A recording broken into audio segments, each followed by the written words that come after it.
어린 시절에 저는 혼자 집에 있다가 너무 외롭고 힘들어서 교회로 달려가서 지낸 적이 참 많습니다. 어린 시절과 청소년 시절에 학원을 다녀보지를 못했기 때문에 학교를 끝나고 나면 평일이면 교회 마당 놀이터에서 친구들과 놀고, 토요일에는 교회 가서 찬양 연습하고, 주일에는 오전 예배, 오후 예배 다 드리고 친구네 집에서 놀다가 또 선생님 집에 가서 놀다가 밥을 주시면 밥 먹고 집에 늦게 들어갔던 기억들이 있습니다. 어린 시절에 집에 들어가 보면 늘 혼자였기 때문에 외롭고 무서웠습니다. 교회 가면 그래도 친구들이 있고 선생님이 계시고 권사님, 집사님, 사찰 집사님 이런 분들이 계셨기 때문에 교회 가면은 외롭지 않았어요. 그리고 저를 굉장히 많이 인정해 주시고 칭찬도 많이 해주시고 사랑도 많이 해주시고, 그래서 교회 가면 제 존재감이 확 올라갔어요. 집에 가면 존재감이 없어요. 혼자니까. 그러나 교회 가면은 저를 굉장히 귀하게 여기셨고 우리 교회 보배다 늘 이렇게 저한테 말씀해 주시고, 교회 가면 너무나 제 존재감이 확 올라가는 거예요. 교회가 늘 저한테는 집보다 더 친숙하고 위로가 되는 이런 곳이었습니다. 지금도 그래서 어떻게 보면 많이 좋아졌지만 교회가 집보다 더 친숙하고 편안하게 느껴지는지 모르겠어요. 그리고 지금은 예배 초소가 없어서 제가 따로 교회당에 갈 일은 없지만 굉장히 힘들었어요. 그래서 그냥 어떤 저만의 공간, 저만의 목회실, 마음껏 기도할 수 있는 어떤 공간이 저에게 있어서 필요한 것 정도가 아니라 저에게 있어서의 예배 초소라고 하는 교회 당이라고 하는 이 어떤 공간은 저만의 공간 그 이상의 어떤 심적인, 정신적인, 어떤 영적인 부분에 있어서 위로와 충전, 쉼, 힘을 주는 그러한 곳이었기 때문에 저한테는 이런 것이 없다는 것은 굉장히 저한테는 힘든 어떤 시간들을 그동안 한 3년간 지냈습니다. 집에 있지만 집은 더 넓어졌죠. 공간도 있고 좋죠. 훨씬 이전보다 집은 훨씬 더 좋은 형편에 살고 있지만 거기서 채워지지 않는 그런 부분들이 저한테는 여전히 지금도 있습니다. 여러분들은 어린 시절에 주로 어디서 무엇을 하며 지내셨습니까? 우리 아이들은 주로 교회 개척하면서부터 같이 이렇게 시작을 했으니까 우리 아이들도 어떻게 보면 교회당에 친숙할 수 있겠죠.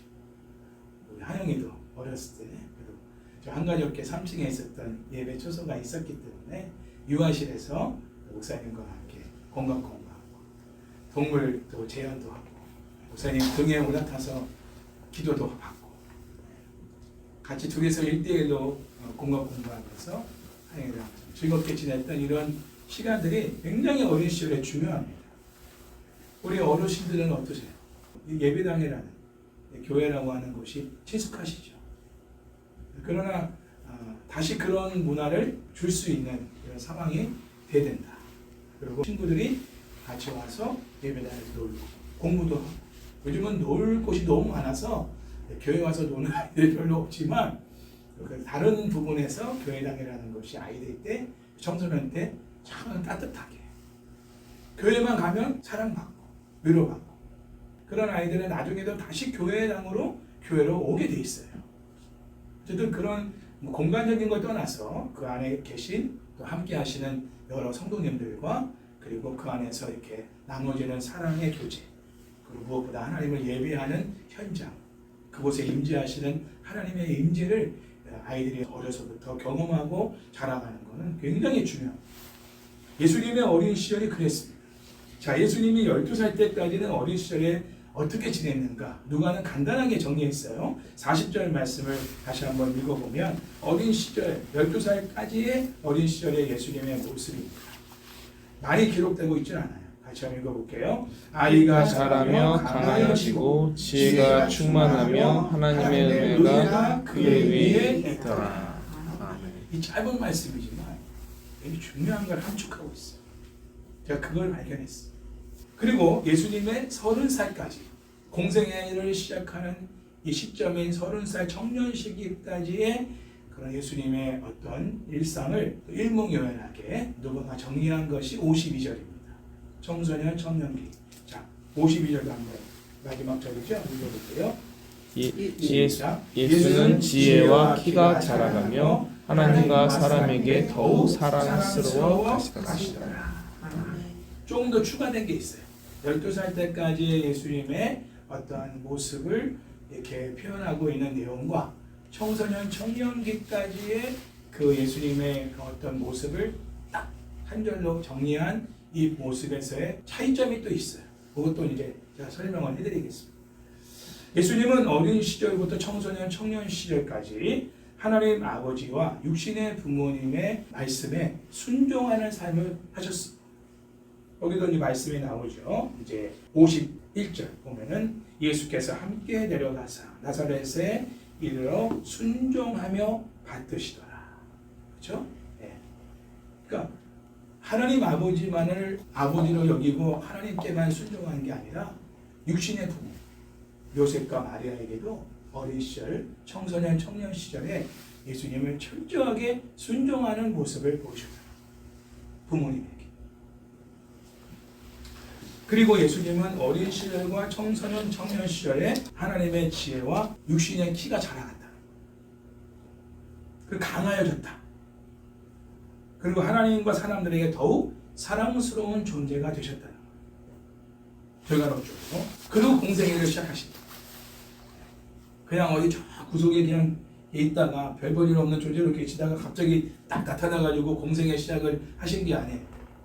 이미 어린 시절, 청소년, 청년 시절에도 예수님은 사람들에게 하나님에게 더욱 사랑스러운 존재로 또 순종의 사람으로 이렇게 성장해 가시는 가운데서 그래서 모든 사람들이 예수님을 가족들부터 친척들부터 주변의 이웃들 사람들로부터 예수님이라는 존재가 참 귀하고 참 순종적이고 본받을 만한 참 멋진 청년이야. 참 훌륭한 청년이야. 야, 저런 청년이 다 있어. 우리 유대 땅에. 야, 이렇게 인정을 받는 이런 상태에서 예수님이 메시아로서의 공생의 사역을 30살부터 시작을 하신 거예요. 이것도 우리가 연결점으로 예수님의 일생을 볼 필요가 있다. 공생의 사역만 우리가 보면은 예수님이 쫙 나타나가지고 갑자기 제자들을 불러가지고 세워놓고 하나님 나라 복음 증거 사역을 감당하시고 병든 사람들을 고치고 이런 것만 우리가 중심적으로 보면 혜성같이 갑자기 나타나가지고 예수님이 쫙 이렇게 뭔가 하시는 것처럼 볼 수가 있잖아요. 근데 그게 아니라 예수님은 어린 시절 차곡차곡 이렇게 스텝 바이 스텝 성장해 가셨다. 하나님께도 더욱 사랑스럽고 사람들에게도 더욱 사랑스러운 보배 같은 존재로서 성장하시는 가운데서 딱 사역을 실질적으로 이제 진행을 하시겠다는 거죠. 하나님이 쓰시는 사람들을 보면 하나님 그렇게 쓰십니다. 어린 시절부터 이렇게 건강하게 영육간에 성장하게 하시고 어느 시기가 되면 딱 불러서 하나님의 목회자로 선교사로 아니면 평신도 사역자로 하나님 복음 증거자로 열방을 향해서 그렇게 하나님의 영광을 드러내고 복음을 증거하는 사람으로 쓰시는 거예요.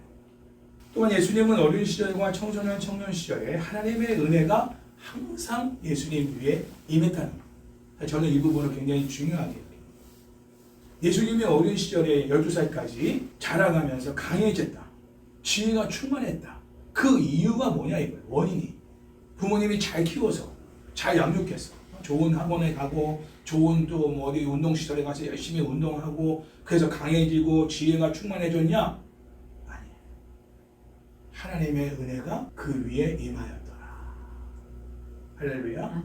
예수님이 하나님의 아들이시지만 육신의 몸을 입고 이 땅에 오신 가운데 어린 시절에 응애응애 아기 때부터 12살까지 예수님의 하나님의 은혜가 어린 예수님에게 임하였다. 그 위에. 그래서 어떻게 했다고? 결과론적으로 강하여지고 지혜가 충만하여졌다. 할렐루야. 하나님의 은혜가 임하여 강하여지고 할렐루야. 영육간에 강해지고 지혜가 충만하기를 주의 이름으로 축복합니다. 하나님의 은혜가 필요합니다. 그래서 우리 부모님들은 우리 성도님들은 하나님의 은혜가 임하도록 기도해 주셔야 돼요. 물론 구체적으로 다양하게 기도 제목 올려놓고 기도하고 있지만 그보다 본질적인 기도가 뭐냐? 하나님의 은혜가 항상 임하여 지게 하옵소서. 오늘도 하나님의 은혜가 필요합니다. 하나님의 은혜를 부어주시옵소서. 그 은혜 가운데 강건해지고 그 은혜 가운데 지혜롭고 그 은혜 가운데 모든 사람들에게도 사랑받는 그런 존재가 되게 해주십시오. 할렐루야. 아멘. 그 은혜를 구하셔야 돼요. 그 은혜를 구하셔야 돼요. 아무도 요셉과 마리아는 그 은혜를 구하는 기도를 하나님 앞에 드렸을 거라고 생각합니다. 어쨌든 하나님이 맡기신 독생자 예수 그리스도, 그렇죠? 어떤 육신의 어떤 그런 생리적인 방법으로 탄생하신 게 아니잖아요. 마리아나 요셉은 잘 알고 있잖아요. 이미 터사를 통해서 하나님이 태어나실 수태 고지를 받았기 때문에 이 예수님은 어떤 육신적인 방법으로 태어난 아이가 아니라는 거예요. 하나님의 아들이라는 거예요. 온 인류를 이 땅에서 죄에서 구원하기 위해 오신 메시아라는 사실을 요셉과 마리아는 알고 있단 말이에요. 그러니까 더더욱 하나님의 은혜가 필요한 거예요. 왜? 내가 키울 수가 없거든. 생각해보세요. 여러분에게 갑자기 그런 수태고지를 받아서 어떤 육신의 어떤 힘으로 내 아이가 태어난 게 아니라 성령으로 잉태된 아이가 내 뱃속에 생겼어. 출산은 그대로 출산을 정상적인 방법으로 출산을 해서 아기를 낳았는데 얼마나 두렵겠냐 말이에요. 마리아 입장에서는 더더욱 얼마나 두렵겠냐. 이 아이를 내가 어떻게 키우냐.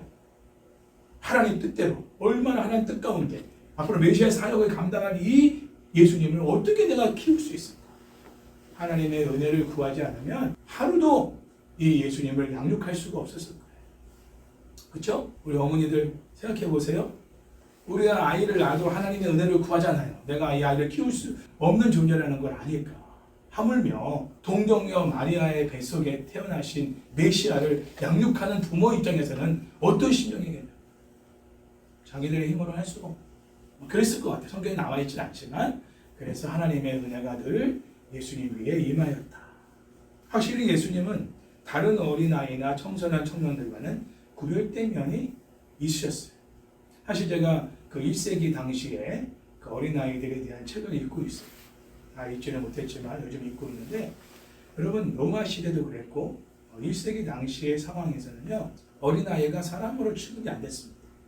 유기되는 아이들이 굉장히 많았고 부모가 아이를 죽여도 합법적이에요. 요즘 같은 아이를 좀 학대만 해도 서구락차입니다. 부모가. 근데 그 당시 상황은 예수님 당시 상황은 아이를 부모가 죽여도 법적으로 아무 하자가 없어요. 합법적인 거예요. 버려도. 우리도 어린 옛날의 시절에 보면 아이가 많이 나와가지고 애가 막 나다가도 자라지 못하고 그냥 죽어가는 아이들이 많았잖아요. 그렇다고 뭐 나라에서 뭐 그렇다고 부모한테 뭐 책임 추궁하고 그러진 않았어요. 뭐 일부러 죽인 게 아니니까 자연사니까.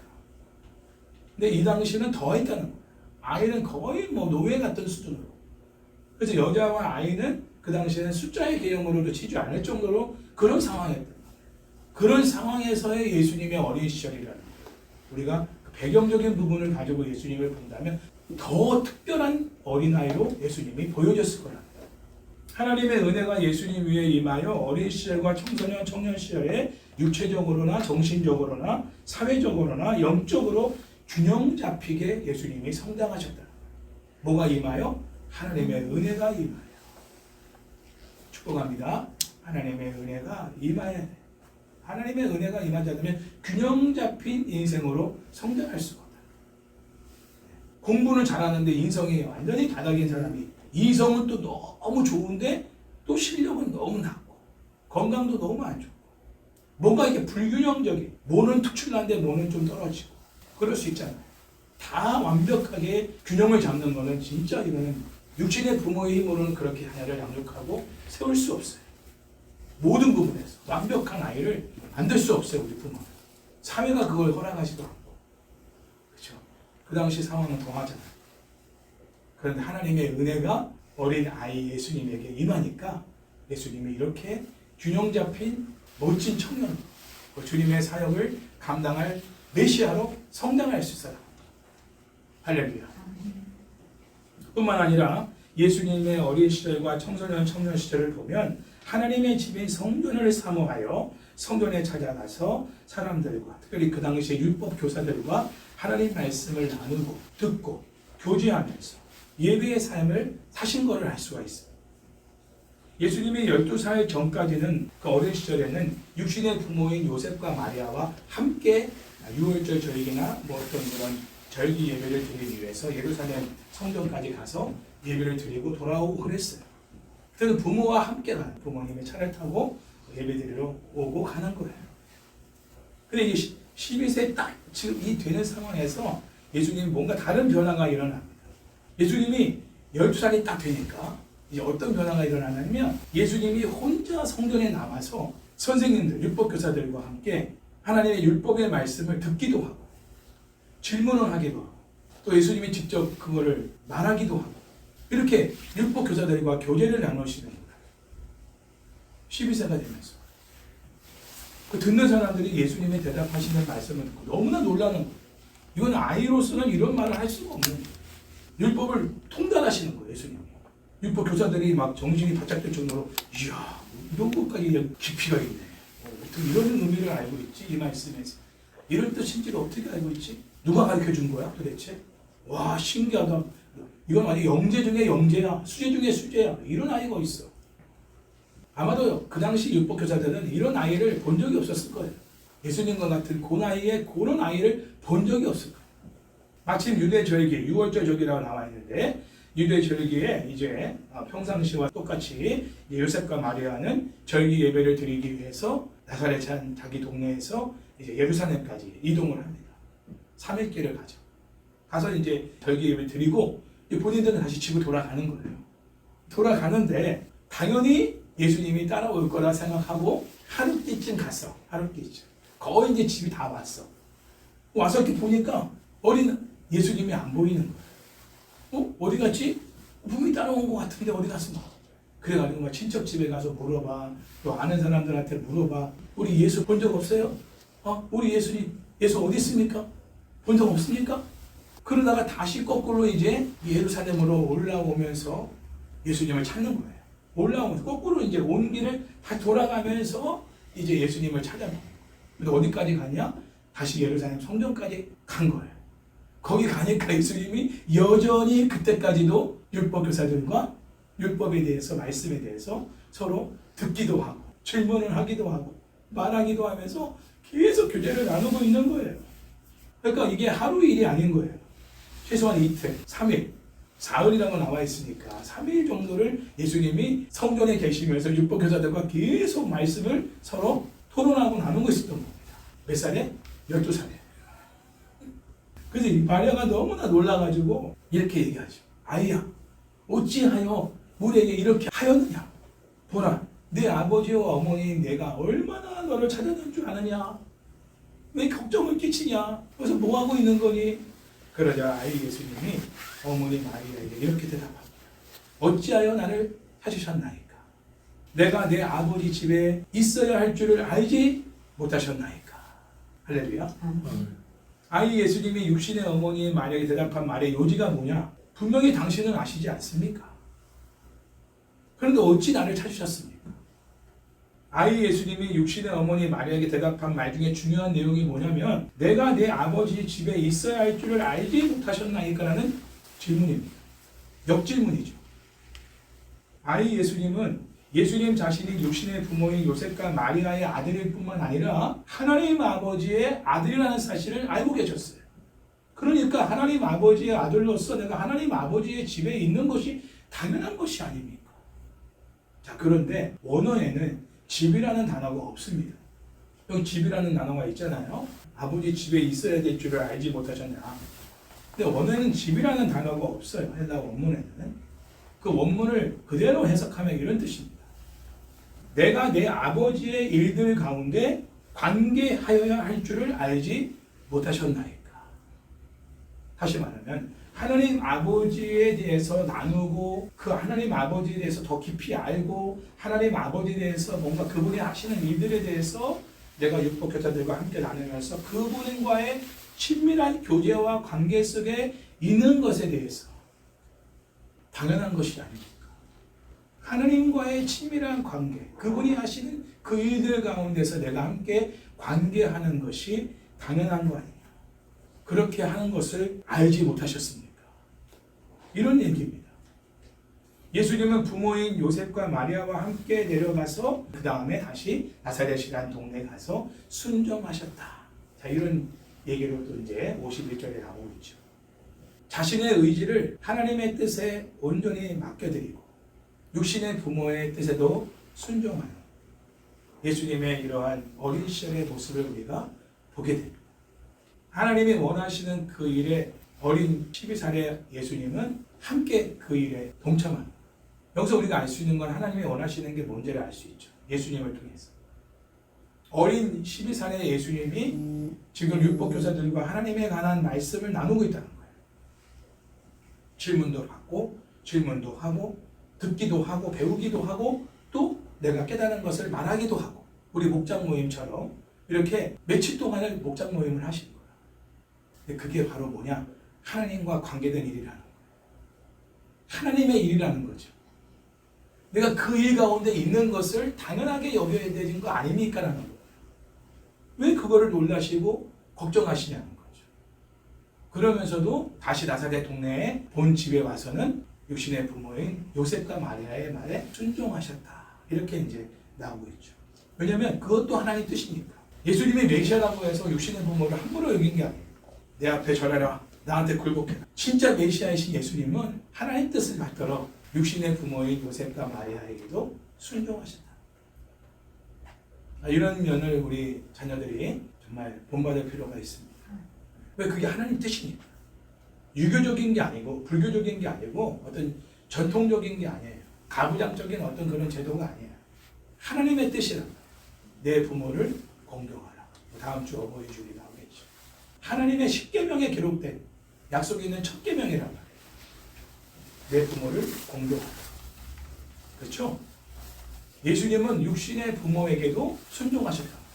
왜? 하나님의 뜻에 연관된 것이기 때문에. 하나님과의 관계와 연관된 거예요. 내가 부모님을 순종하지 않는다? 그건 하나님과의 관계에도 문제가 생기는 거예요. 내가 부모를 우습게 여기고 함부로 대하고 하대한다? 그거는 하나님도 그렇게 대하는 거예요. 하나님은 그렇게 여기신다. 하나님과의 친밀한 관계 속에서 계속 유지해 나가려면 육신의 부모님에게도 순종할 수 있으려고. 그런 질서를 예수님은 아셨어요. 하나님 나라의 질서를. 그렇기 때문에 하나님의 뜻을 받들어 요셉과 마리아에게 순종하신 거지, 그냥 어떤 성품이 좋고 예수님이 또 유대적인 전례를 따라 전통을 따라서 부모에게 공경하고 순종하는 이런 모습을 보인 게 아니에요. 율법적인 어떤 걸 지키기 위해서가 아니라 하나님과의 관계 때문에, 하나님의 뜻이기 때문에 하나님 뜻을 순종하기 위해서 육신의 부모의 말에도 순종하셨다는 거. 이 관계를 여러분들이 꼭 기억하시고. 그러니까 결과론적으로 어떻게 됐어요? 예수는 지혜와 키가 자라가며 하나님과 사람에게 더욱 사랑스러워 가셨다. 이런 결과가 나옵니다. 은혜 위에 은혜가 임하는 것이. 자, 52절 말씀을 우리가 보면서 또 예수님의 청소년 청년 시절의 모습을 볼 수 있죠. 예수님은 청소년 청년 시절에 지혜가 더욱 성장하셨습니다. 이미 어린 시절에도 지혜가 충만했다고 했잖아요. 더욱 성장하십니다. 이 말은 뭐냐면 이제는 모든 문제를 직접 예수님이 해결해 나갈 수 있는 분이 됐다는 거죠. 그냥 이것을 어떤 누구와 나누고 뭔가 깨닫고 어떤 질문을 던지고 말하는 그런 성전 안에서만의 지혜로움을, 하나님의 말씀을 깨닫는 것을 나누는 정도가 아니라 일상에서 부딪히는 모든 문제들을 해결해 나갈 수 있는 그런 지혜로운 분이 되셨다는 거예요. 할렐루야. 늘 부모가 챙겨주고 부모가 다 해결해 줄 수 있는 게 아니잖아. 스스로가 내가 해결할 문제들이 있잖아요. 그렇죠. 학교 문제라든지 친구 문제라든지 또 내 건강 문제라든지 모든 문제에서 내가 스스로 해결해 나가야 될 이제는 성장기가 있잖아요. 아직은 어리지만 예수님은 청소년 청년기에 지혜가 더욱 충만해져서 이제는 스스로 그 문제를 해결해 나가실 수 있는 분으로 성장하시게 된다. 누구에게 의존하지 않고. 예수님은 어린 시절부터 공생애를 시작하시는 30살이 되기까지 몸만 성장하신 게 아니라 지혜가 더욱 성장하신 거예요. 그래서 당면한 여러 가지 크고 작은 문제를 직접 해결해 나가실 수 있는 분으로 성장하시게 되는 거죠. 그런 구체적인 내용들은 성경에 나와 있지 않지만, 그러나 결론적으로 말한 부분에서는 그렇게 성장하셨다, 이렇게 말하고 있는 거죠. 또 예수님은 청년 시절에 신체적으로도 성장하셨어요. 신체적인 성장은 어린 시절부터 청년기까지 매우 중요한 부분입니다. 자랄 때 자라야 돼요. 그리고 자라야 될 부분이 또 자라야 되는 거예요. 예수님은 신체적인 성장이 아주 균형 잡히게 성장하셨어요. 여러분, 신체적으로 성장이 멈추게 되면 아무리 지혜가 있어도 정상적인 사회생활을 하기가 어렵습니다. 그렇죠? 지혜만 있어서는 안 돼. 육체적으로도 건강해야 돼요. 그래야 사회생활을 정상적으로 할 수가 있는 거예요. 또 예수님은 신체적인 성장만이 아니라 정신적인 부분도 성장하셨다. 정신적. 멘탈이 굉장히 강해지시고 평온하시고 안정감이 있고 예수님과 대화를 나누는 사람들은 다 안정감을 찾는 거죠. 부담스러운 어떤 분이 아니라 평안한 분인 거예요. 예수님. 정신적, 정서적으로도 안정을 찾으시고 성장하시고 그리고 무엇보다 예수님은 청년 시절에 영적인 부분에서 성장하셨어요. 더더욱 그 모든 것 위에 뭐가 임했다? 하나님의 은혜가 임했다. 지혜가 성장하고 또 신체적으로 성장하고 그리고 정서적으로 정신적으로 성장하고 영적으로 성장하는 부분에 있어서 가장 중요한 영향을 끼치는 게 뭐냐? 하나님의 은혜가 예수님 위에 임했다는 거예요. 그래서 성장했다는 거예요. 가난한 목수의 아들이기 때문에 사실 뭐 우리가 이제 좀 묵상을 해볼 때 추리를 해볼 때 뭐 얼마나 영양가 있는 음식과 또 뭔가 정상적인 어떤 교육적인 환경과 또 생활적인 환경이 썩 그리 좋은 상황은 아니었을 거라고 생각합니다. 가장 천민 중에 천민이었으니까 목수라고 하는 직업은 그 동생이 또 줄줄이 있잖아요. 예수님. 그러니까 뭐 예수님 혼자만 뭐 부모가 밀어줄 수도 없는 상황이에요. 그러니까 예수님이 육신의 부모의 어떤 그런 힘으로 노력으로 애씀으로 이렇게 균형 잡힌 분으로 성장했다? 이게 아닌 거예요. 하나님의 은혜가 임했다는 거예요. 이게 중요한 거예요. 환경 탓, 부모 탓, 집안 탓 할 거 없어.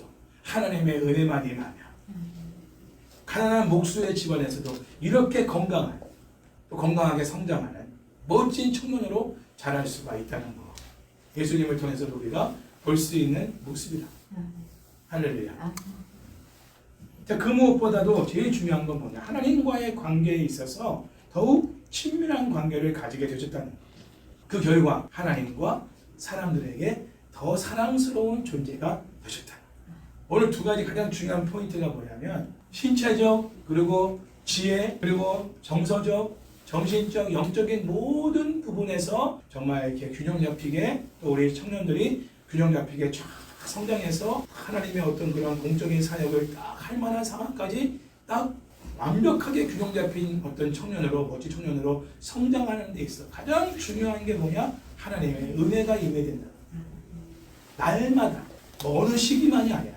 뭐 어린 시절만이 아니고 청소년 시절만이 아니고 청년 시절만이 아니라 쭉 어린 뱃속에서부터 30살 예수님은 30살의 공생의 사역을 시작하셨으니까 그 공생의 사역을 시작할 그 시기까지 하루도 빠짐없이 하나님의 은혜가 예수님 위에 임했다는 거예요. 그리고 더 중요한 건 하나님과 사람들에게 더욱 사랑스러운 존재로서 인정받게 된 이유는 뭐냐면 하나님과의 친밀한 관계에 더욱 힘쓰는 모습이 있었다는 거예요. 아까도 말했죠. 12세 전까지는 엄마 아빠와 같이 교회당을 가서 예배드리고 다시 돌아오는 그런 예수님이었다면 12세 이후부터는 예수님이 이제 성전을 사모해서 예배당을 사모해서 예배당에 머물러 율법교사들, 지금은 목사님이죠. 목사님과 제자 훈련을 하는 거예요. 말씀의 훈련을 받는 거예요.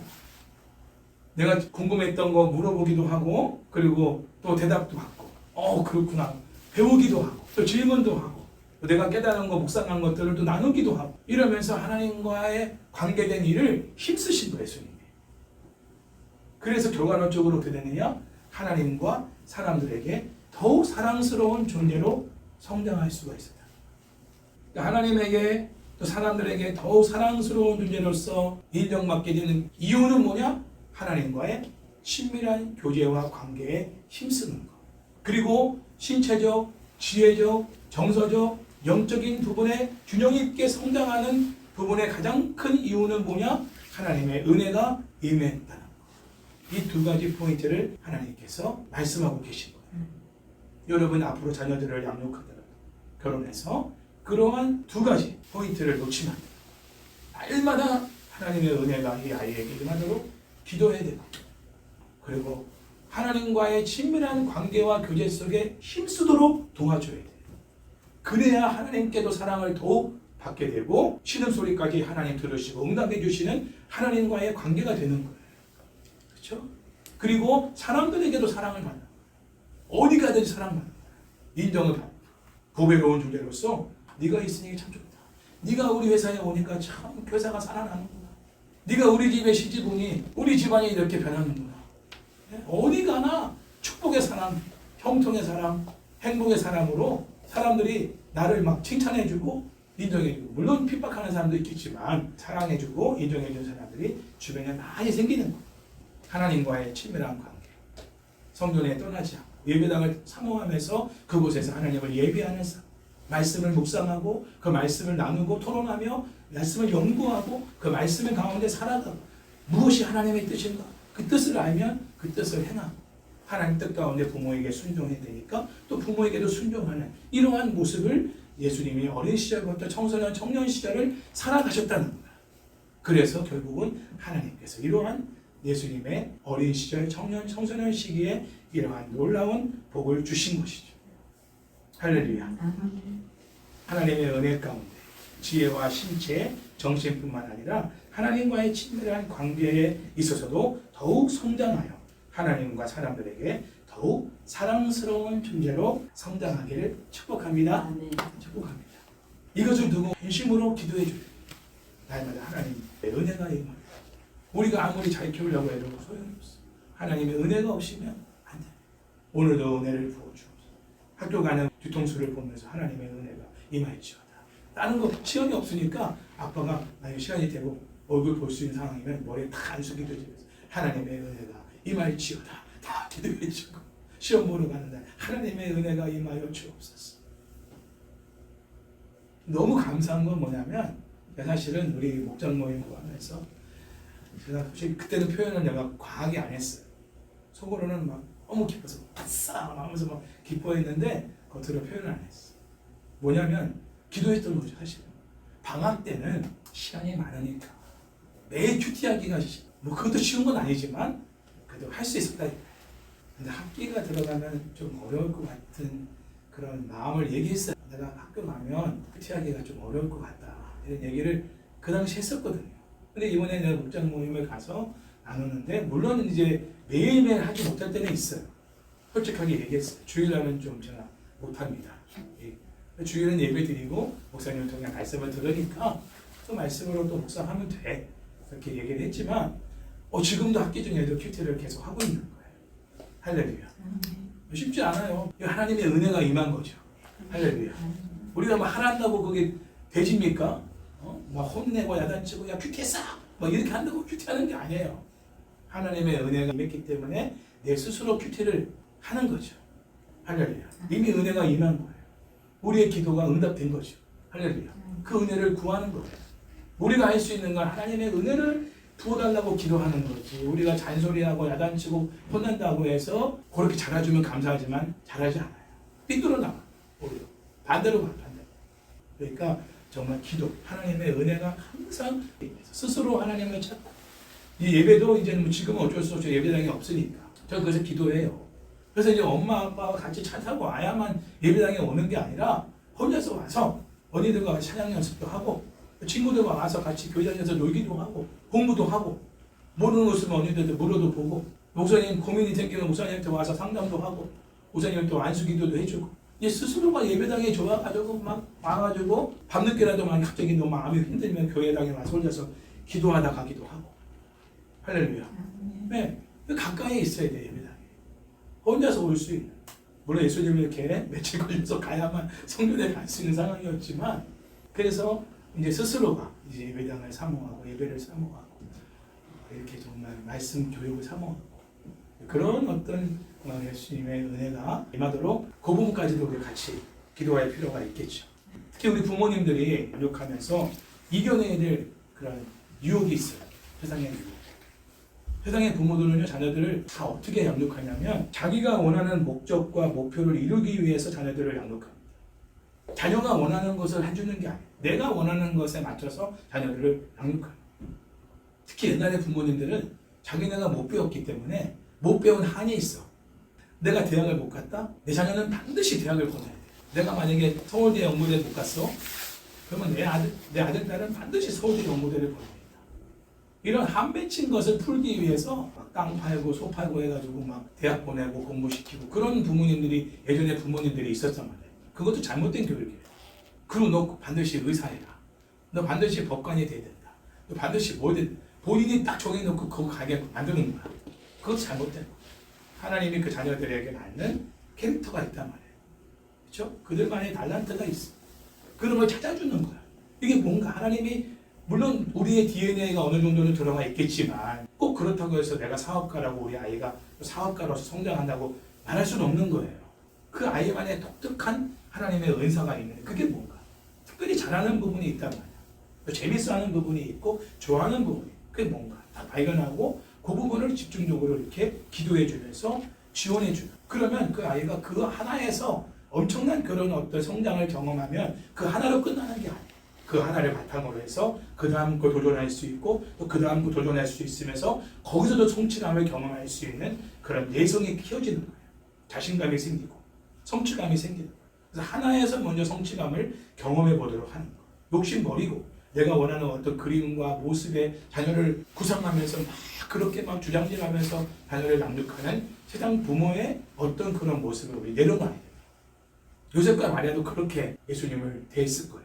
메시아로서 이미 하나님의 어떤 뜻을 받들어 이 땅에 오신 거잖아요. 그러니까 예수님을 대할 때도 정말 어떤 육신의 부모로서의 목표를 가지고 예수님을 양육한 게 아니라 목수의 대를 이어서 너도 목수가 돼야 한다. 장인이 되어라. 이대째. 뭐 이게 아닌 거야. 예수님만의 하나님이 주신 사명이 있는 거죠. 그걸 발견하고 그걸 할 수 있도록 기도해 주면서 지원해 주면 서포트해 주는 그 정도의 어떤 역할만 우리가 부모들이 해줘도 하나님이 잘했다 이렇게 인정해 주실 텐데 너무 과욕이 앞서가지고 그냥 막 이것저것 다 먹이려고 하면은 하나님이 오히려 그거를 사랑으로 애정으로 보는 게 아니에요. 하나님한테 불순종하는 거로 보시는 거예요. 그럼 자녀도 죽고 부모도 죽는 거예요. 욕심이 낳은 결과죠. 이런 유혹만 우리가 좀 내려놓고 하나님 뜻을 받들어 하나님 은혜 가운데 잘 자라가도록 그렇게 한다면 충분히 하나님의 은혜 가운데 더욱 정말 멋진 청소년, 청년기를 거쳐서 하나님의 귀히 쓰시는 그런 일꾼으로 세워질 것이라고 믿습니다. 무엇보다 부모가 경건하게 사는 본을 보여줘야 돼요. 그래서 보고 배우는 거니까 예배 드리는 모습, 큐티하는 모습, 성경 읽는 모습, 기도하는 모습 힘들 때마다 어떻게 하면서 막 사람들에게 도움을 구하는 모습을 보이면 안 되고 힘들고 어려움이 탁 당할 때마다 기도하자. 가족들 다 모아놓고 아이들에게 기도 제목을 나놓고 아빠가 이런 것들이 지금 많이 힘든데 아빠를 위해서 기도해다. 같이 손잡고 기도하는 거예요. 모든 문제를 기도로 풀어나가는 부모의 모습을 보여주고 그리고 해답을 찾을 때는 말씀을 붙들고 씨름하는 모습을 보여주고 사람과의 관계를 어떻게 맺어가고 어떻게 그 관계를 잘 정리해 나가는가도 다 보여주는 거예요. 원수 맺지 않고 누구와도 잘 아름답게 정리하는 이런 모습들을 다 보고 있고 자녀들이 보고 그대로 또 해요. 나중에 뭐 똑같이 해. 어쩔 수 없어. 그러면 그때 깨닫는 거야 부모가. 내가 저랬구나. 주여 그때 회개가 나오는 거야. 내가 저렇게 살아서 제가 또 저렇게 행동하네. 주여 아버지 내가 죄인입니다. 용서하고. 그렇게 후회할 결과를 가져오면 안 돼요. 부모로서도 우리가 하나님 앞에 경건한 삶을 살아가는 그래서 하나님과 사람들 앞에 더욱 사랑받는 부모의 모습을 보여줄 때 자녀들도 그 모습을 기대하면서 나도 엄마 아빠처럼 저런 성인으로 어른으로 자라야겠다. 이런 어떤 그림을 그리면서 성장하는 이러한 좋은 롤 모델이 되어주시는 우리 부모님들과 모든 성도님들과 저와 우리 사모님이 될 때 그러한 어린아이로 성소년 성년기를 보내게 될 줄로 믿습니다. 하나님 중심, 말씀 중심, 예배 중심, 교회 중심, 사명 중심의 삶을 사는 우리 모두의 모습이 되어지기를 바랍니다.